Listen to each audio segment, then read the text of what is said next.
de Xóchitl Gálvez. Kenia, muchas gracias. Muchas gracias a ti. Muy contenta de este arranque de campaña. A ver, vamos por pedacitos. Arranco con Fresnillo. Una de las preguntas que se hacían pues algunos analistas es ¿por qué Fresnillo?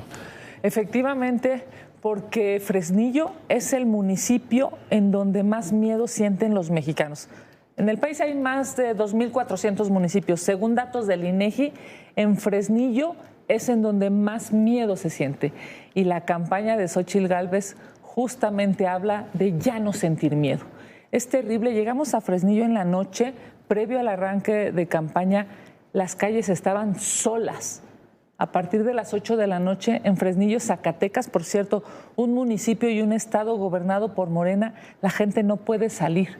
Te asesinan de manera indiscriminada. Familiares de Ricardo Monreal fueron víctimas justamente en ese municipio recientemente. Y familiares también de él han gobernado durante muchísimos años. Pero no solamente se trata de Fresnillo o de Zacatecas, se trata de una gran parte del territorio en donde los mexicanos tienen miedo de salir a la calle, miedo de que no regresen sus hijos. Y el mensaje de Xóchitl Gálvez en el minuto 1 de esta campaña es: México tiene derecho a vivir sin miedo. México tiene derecho a que tus hijos salgan y regresen sanos y salvos. Por supuesto que arrancamos en Fresnillo y hemos ido a 7 estados. 7 estados entre el viernes y hoy. A ver, el otro evento que llamó mucho la atención fue esta firma, un poco a la Peña Nieto ante notario, pero en realidad con la novedad que fue con sangre.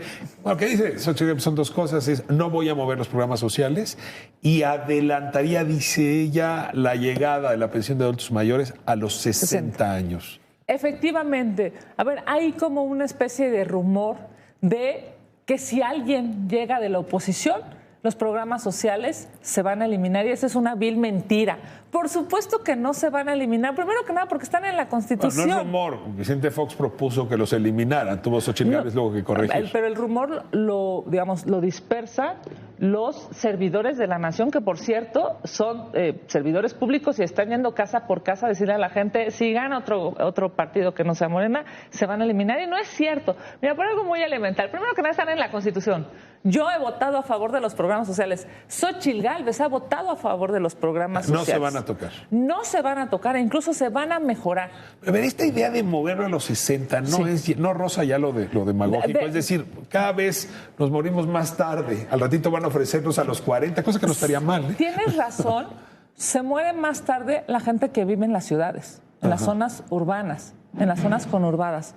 Pero en los municipios en donde hay pobreza o pobreza extrema, la gente lamentablemente tiene una expectativa de vida mucho más pequeña. Es ahí a donde, por supuesto, no es lo mismo que tú le des un programa social a una persona aquí en la Álvaro Obregón a que le des un programa social a una persona que vive en la sierra, en donde lamentablemente su expectativa de vida es más corta. Por eso es que el argumento es sólido. No solamente no se van a quitar los programas sociales, van a continuar los programas sociales con Xóchitl Gálvez, pero además se van a perfeccionar. Mira, hay en el contraste de las 2 campañas un dato que a mí me llama mucho la atención.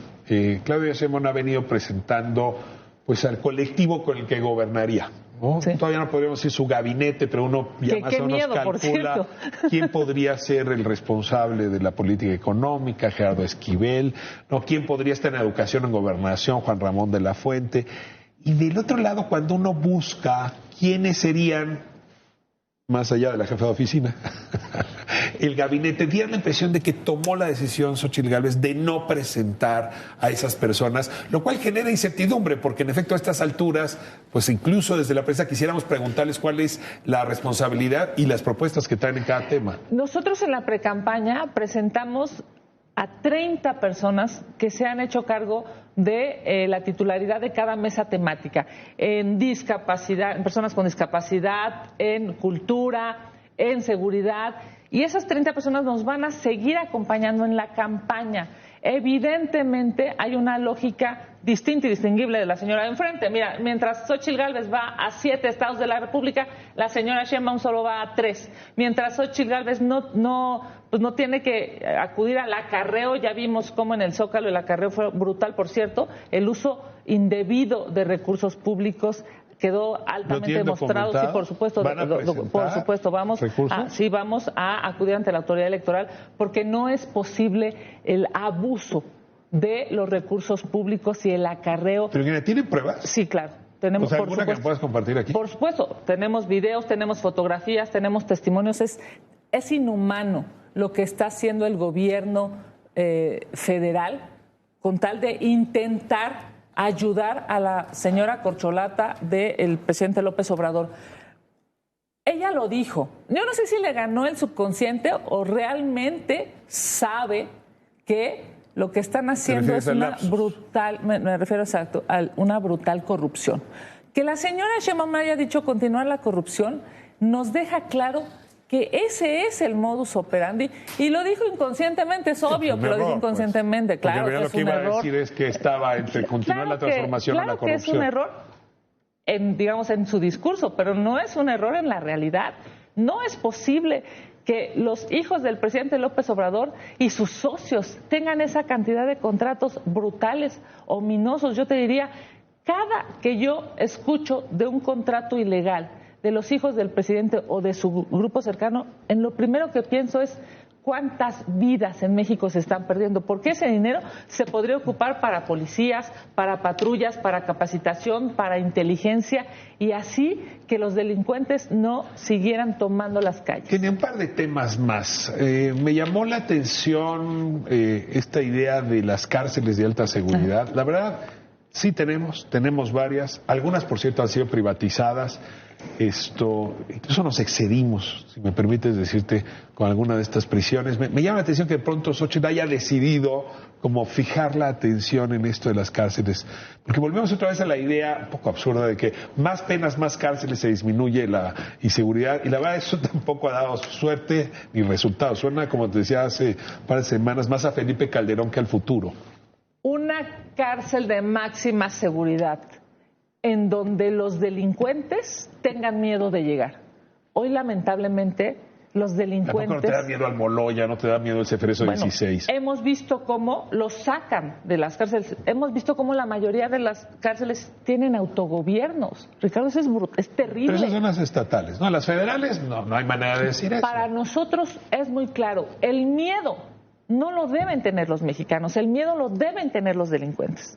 Esa es la propuesta, señor. Totalmente clara y pública. Pero ahora te saco un poco de los discursos de Xochitl Gálvez, pero es que sí me impresionó mucho el dato que daba yo hace un momento, y ella se ha referido al tema. Pemex. Estamos hablando que el hoyo de Pemex, decía el periódico El Universal, sí, equivale el de un año al de un año de programas sociales. Sí. ¿Qué traen con Pemex ustedes que pueda ser distinto? Porque sí se nota como los principales fracasos, déjame decirlo así. Yo no diría solo de esta administración, pero también de esta administración. Es que lo que debemos entender para nosotros en esta campaña es muy claro, no puedes continuar con instituciones anquilosadas, instituciones del pasado que incluso hoy están costando dinero, y lo dicen los medios de comunicación, y nosotros mismas, la próxima presidenta de este país ha hecho un análisis puntualísimo, ella es ingeniera y lo ha dicho claramente. Pemex en este momento, en lugar de ayudar, perjudica a los mexicanos. ¿Y por qué? Entre otras cosas, por la necedad de no entender el futuro en este país y en el mundo. Nosotros lo hemos dicho, Pemex necesita profesionalización, Pemex necesita no ser una carga para los mexicanos en términos del erario, sino al contrario, modernizarse, entender el futuro. ¿Mayor inversión privada, como se planteó antes? Lo hemos dicho en reiteradas ocasiones. Regresar al modelo de relación de Pemex con empresas privadas. Regresar a que si lo que funciona es con inversión privada, se tiene que hacer con inversión privada. Esta estatización, o sea, esta idea de los 70 del siglo pasado que tiene López Obrador, que está como obsesionado con regresar, no solamente al siglo pasado, sino a mediados del siglo pasado, a los 60 o a los 70. Financiar Pemex con tus impuestos. Es un error. Pero es un error además que regreso, igual que la corrupción, cuesta vidas. No es posible que los mexicanos tengan que pagar, de cada 3 pesos que ganan, 1 lo tienen que pagar en impuestos. Y ese dinero está mal gastado y mal utilizado. Es un poco lo dijo, que ya no va a gastar a lo tonto. Bueno, lo dijo más fuerte. Sí, lo dijo fuerte y claro para que se entienda en el país. ¿A ti no te sale igual? No, yo reconozco que tiene sin lugar a dudas una forma de comunicar y que además ayuda muchísimo. Fíjate nada más, nosotros lo hemos dicho claramente, si el dinero de los mexicanos fue tirado en una refinería que hoy sigue sin refinar nada, en un aeropuerto que no tiene vuelos, en un Tren Maya que no tiene ni vagones ni turistas. Es inhumano lo que hizo López Obrador con casi, por cierto, un billón de pesos en este país, cuando los pudo haber ocupado... Un séptimo del presupuesto. Los pudo haber ocupado, Ricardo, en salud, en seguridad, en tecnología, en escuelas de calidad.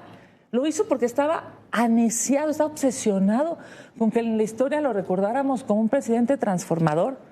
Pero la verdad es que lamentablemente se le va a recordar como un presidente que abrazó a los delincuentes. A ver, 87 días, bueno, estamos hablando, eso es del 2 de junio, pero yo voy semana a semana como se debe. A ver, ¿qué tienen esta semana? Sí. ¿Cuáles son los argumentos principales y las propuestas? Adelanta. Efectivamente, en 3 días estuvimos en 7 estados de la República. Hoy vamos a Yucatán, por cierto. Yucatán, un estado maravilloso, seguro, así como dimos un mensaje de preocupación desde Fresnillo, siendo el municipio más inseguro de todo el país. Por supuesto que en Yucatán hay que hablar de lo que se ha hecho bien.